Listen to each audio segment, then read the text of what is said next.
Patricia Romero y te doy la bienvenida a este canal que surge como una propuesta educativa, en donde explicaré algunos temas de la asignatura de Etimologías Grecolatinas del Español que se imparte en el quinto año de la Escuela Nacional Preparatoria de la UNAM.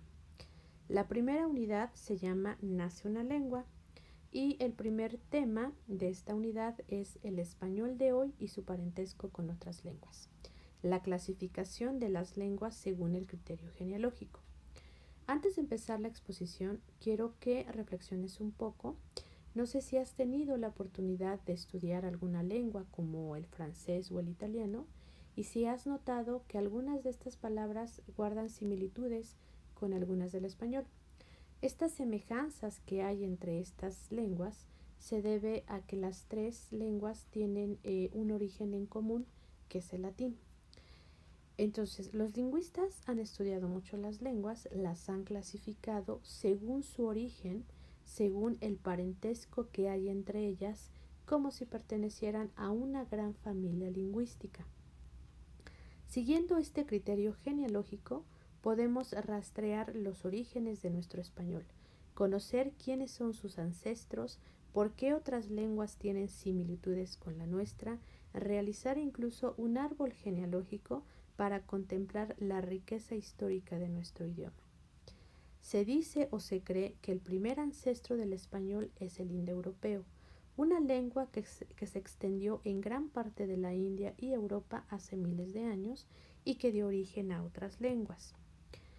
El indoeuropeo es el origen, es la base o el tronco del cual surgen dos grupos o dos grandes ramas, la rama occidental y la rama oriental. Cada una de estas dos ramas a su vez se divide en subramas. De la rama oriental surgen la rama tracia, armenia, anatólica, frigia, báltica, tocaria, indoirania y eslava. Estas dos últimas ramas a su vez, tienen otras ramas o lenguas. Dentro de la indoirania tenemos al hindi, persa, bengalí y sánscrito, y dentro de la rama eslava tenemos al polaco, eslovaco, checo, búlgaro y ruso. Ahora, la rama que nos interesa a nosotros es la rama occidental, porque de esta surge nuestro español. Entonces, en esta rama occidental, está la rama albanesa, germánica, céltica, griega e itálica. Dentro de esta rama itálica se encuentran el umbro, véneto, osco, etrusco y el latín. El latín se dividía en culto y vulgar. El latín culto era aquel latín que escribían estos grandes escritores como Cicerón, Virgilio, Séneca, Horacio.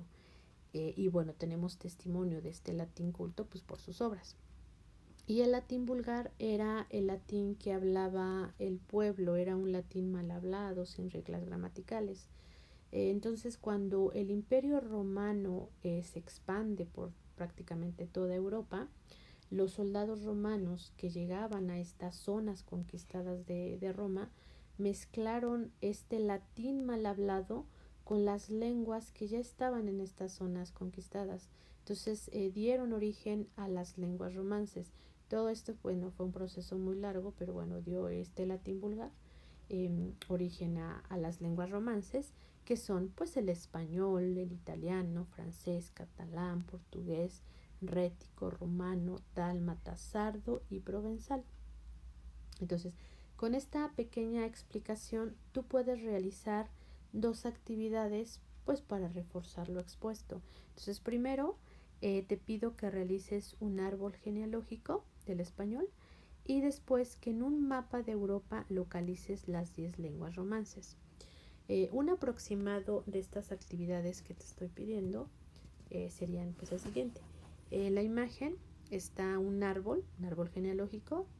Noten en la parte de abajo está el tronco, ahí dice indoeuropeo, y este tronco se divide, ¿no?, en rama occidental y rama oriental. Entonces, del lado izquierdo tenemos a la rama occidental, esa es la que nos interesa. Ahí recuerden, tenemos a la rama germánica, la céltica, la griega, está la itálica, y dentro de esta rama itálica a su vez tenemos al osco, el umbro, el véneto, el etrusco y el latín, Y en esta ramita de latín pues tenemos a las 10 lenguas romances. Entonces primero realiza este árbol genealógico y después la otra actividad que te pido es que en un mapa de Europa localices las 10 lenguas romances. Entonces, del lado izquierdo, empezamos por este lado, tenemos al portugués, que bueno, surge en Portugal, al español, que surge en España, al catalán, que surge en toda esta zona de Barcelona, el francés, pues bueno, en Francia, el provenzal surge en la parte sur de Francia, el rético al norte de Italia, el italiano, pues bueno, a todo lo largo de Italia, el sardo en la isla de Cerdeña, el dálmata en Croacia, en lo que es actual Croacia, y el rumano en la actual Rumanía. Entonces, realiza estas dos actividades para reforzar este primer tema y si tienes algún comentario o alguna duda, por favor házmelo saber en esta sección de comentarios y nos vemos hasta el próximo video explicativo y plurimas gratias tibiago cura ut valeas.